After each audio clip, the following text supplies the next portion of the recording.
보통 우리는 영상을 제작할 때 복잡한 과정을 조금이라도 줄여보려고 하는 노력들을 합니다. 조금 더 간편하게 찍을 수는 없을까? 조금 더 편리하게 찍을 수는 없을까? 계속해서 고민을 하고 있는데요. 하지만 영상을 제작을 하다 보면 조금 더 욕심을 내시는 분들이 있습니다. 마치 저처럼요.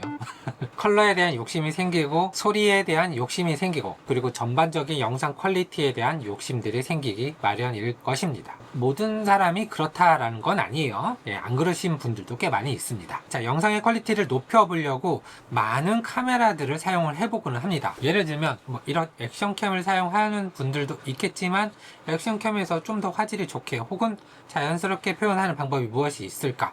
그래서 요즘 액션캠에도 로고 기능들이 들어가는 것처럼 말이죠. 자, 이런 액션캠에서 만족하지 못하시는 분들, 저같이 이렇게 스튜디오에서 촬영하시는 분들은 액션캠으로는 사실 좀 승부를 걸기가 어렵죠. 주로 미러리스를 많이 사용을 하십니다. 자, 이러한 분들에게 꼭 반드시 있으면 참 좋은 액세서리를 오늘 하나 들고 왔습니다. 오늘의 브랜드 하이다입니다. 자, 제품은 VND 필터입니다. VND 필터. 하지만 이제 CPL 기능이 포함이 되어 있는 필터입니다. 이 제품은 CPL과 VND를 동시에 자유자재로 조절을 할 수 있는 그런 특징이 있습니다. 자, CPL의 장점은 빛의 분사, 반사, 난반사 이런 것들을 확 줄여주는 역할을 합니다. 보통 편광 필터라고 부르고 있는데요. 풍경을 촬영할 땐 하늘을 더욱 푸르고 밝게 표현을 해주고 구름은 좀 더 또렷하게 표현을 해주는 기능들이 있습니다. 유리나 물에 반사된 빛과 난반사를 줄여주기 때문에 조금 더 깔끔하고 유리창 너머에 있는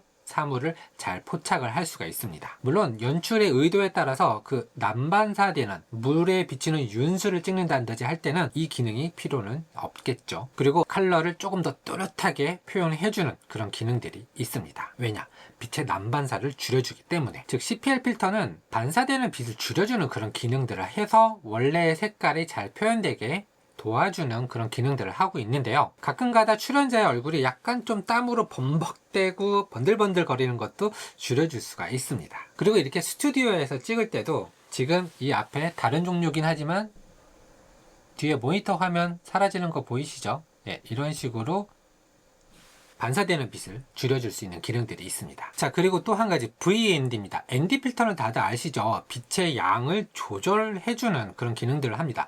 ND 필터는 예전에 장노출을 위한 필터로만 인식을 했습니다. 하지만 영상용 카메라에서는 반드시 필요한 기능이라고 저는 생각을 하고 있습니다. 자, 이 제품은 그 두 가지 기능을 모두 다 가지고 있는 제품입니다. 이 다이알처럼 볼록 튀어나온 걸로 ND 필터를 조절을 해줍니다. 3에서 5스타까지 빛의 양을 줄여주는 그런 역할을 합니다.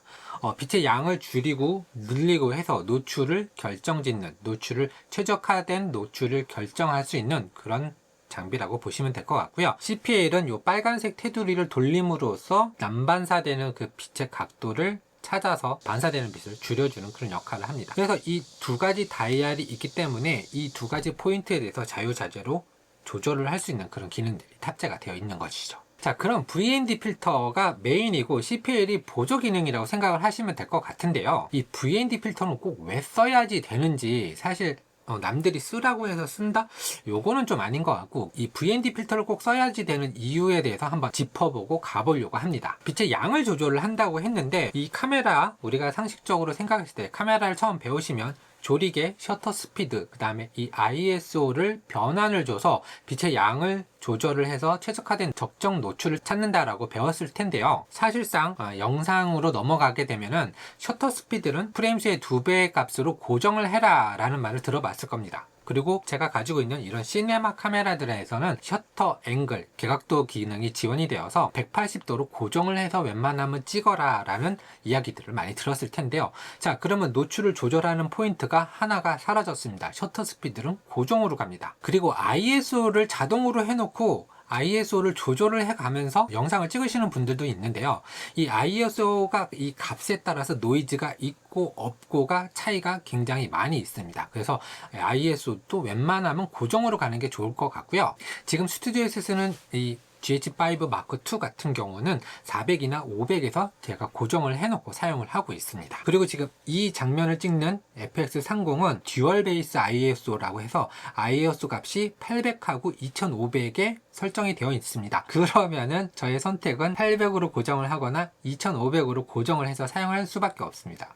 예를 들면 야외에서 800으로 한다라고 하면은 조리개 값을 엄청나게 조여야 되는 그런 상황이 발생이 되기도 하고, 조리개 값을 다 조이고서도 노출 오버가 되는 그런 상황이 연출이 되는 거죠. 그래서 조절할 수 있는 포인트는 많이 있지만 실제로 영상을 찍으면서 최적화된 상태의 카메라를 사용하겠다, 최적화된 결과물을 얻고 싶다라는 그 욕심을 충족을 하려고 하면은 결과적으로는 ISO 값을 고정해 놓고 사용을 해야지 되고요. 게다가 연출 의도상 조리개를 좀 열고 지금 이 화면처럼 뒷배경이 조금 살짝 흐리게 하고 싶다라고 한다라고 하면은 ND 필터는 반드시 필요하게 되는 상황입니다. 자, 오늘 샘플 카메라는 XM5입니다. 이 카메라는 사진도 잘 나오고 영상도 6K 오픈 게이트까지 지원이 되고 있습니다. 후지필름 XM5의 경우 1600과 2000에서 다이나믹 렌즈가 가장 높은 14.54 스탑으로 가장 높게 표시가 되어 있습니다. 자, 그러면 이 카메라로 이 세팅으로 VND 필터 어떻게 해서 활용을 하는지 한번 보여드리도록 할게요. 네, 녹화를 들어갔습니다. 지금 살펴보면은 ISO는 이 바디가 640이 아마 베이스 ISO일 거예요. 지금 이 상태에서도 지금 조리개 5를 보여주고 있는데 한번 열어볼까요?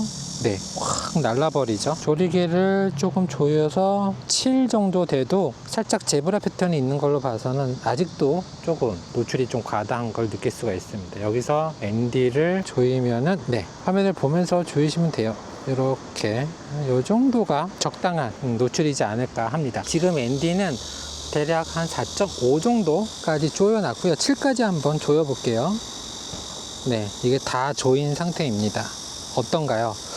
뭔가 액션캠의 색깔하고 비교해 봤을 때 조금 다를 거라고 저는 생각을 하고 있고요. 지금 필름 시뮬레이션은 로그로 촬영하지 않고 CC로 지금 촬영을 하고 있습니다. 이런 느낌으로 노출을 빨리빨리 맞출 수 있다. 화면을 보면서 난간처럼 생긴 유리벽이에요. 화면에 보는 것처럼 건물이 보이죠?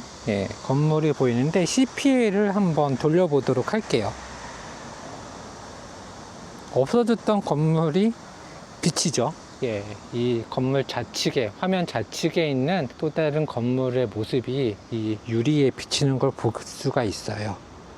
좀 더 돌려보면은 사라지죠. 네, 이렇게 쓸데없는 빛반사가 있을 경우 연출에 도움이 안 된다, 요거는 좀 없애고 싶다 라고 했을 때 간편하게 노출을 조절하면서 빛반사까지 제거해주는 그런 역할을 하는 아주 유용한 필터입니다. 이런 식으로 셀카 모드에서도 노출을 내 마음대로 화면을 보면서 조절을 할 수가 있죠. 그 다음에 이렇게 다시 조이면은 이런 느낌의 영상을 담을 수가 있는데요. 지금 거의 역광인 상태예요. 이런 상태에서 브이로깅을 하고 싶다라고 했을 때 약간 초점이 내 얼굴로 잡히면서 뒷배경은 살짝 흐린 효과, 모자이크 치기 귀찮다, 약간 이런 느낌일 때도 조리개를 조이지 않을 수 있는 어떤 그런 환경을 인위적으로 만들어줘서 더 좋은 것 같습니다. 자, 먼저 ND 필터를 조절을 해서 적정 노출감, 마음에 드는 스타일의 노출을 정한 다음에 그 다음에 CPA를 돌려서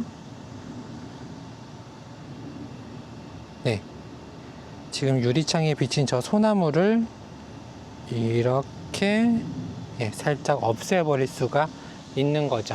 원래는 이렇게까지 저 뒤에 있는, 반대편에 있는 건물하고 나무가 비치고 있는 상황이었던 거죠. 조리개 값은 4.5로 그대로 유지하고 ND를 먼저 돌려서 노출 값을 찾고 이 정도면 될 것 같죠? 그리고 저 뒤에 벽면에 비친 유리창을 한번 CPA를 돌려보면은 지금 조금 밝아졌고 지금 유리창에 비친 난반사들이 줄어들었어요. 아까 찍었던 계단이 바로 이 부분인데요.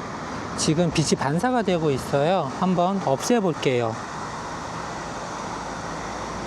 자, 이렇게 없애면 되는 거예요. 쉽죠? 이 강의 구름하고 그 다음에 떠 있는 식물들 요런 걸 이제 막 가끔 찍고 싶잖아요. 그러면은 돌려보는 거죠. 지금은 조금 난반사가 많이 일어나고 좀 더 조이면은 이렇게 구름이 훨씬 더 또렷하게 다른 이상한 빛 빼버리고 구름만 딱 비치는 거를 좀 예쁘게 담을 수가 있죠. 자, 이렇게 촬영을 몇 가지 샘플을 한번 찍어 봤습니다. 이렇게 좀 햇볕이 강한 날씨, 화면도 잘 안 보이고 다이얼 조작하기도 어려울 때 간단하게 필터를 돌리는 것만으로 적정 노출을 빨리빨리 찾을 수가 있어요. 흐린 날씨면은 흐린 날씨에 맞게끔 설정을 하면 되는 거고, 장소가 조금씩 바뀌어서 그늘진 곳으로 간다든지 조금 더 밝은 곳으로 간다든지 할 경우에 빨리빨리 대처를 할 수가 있습니다.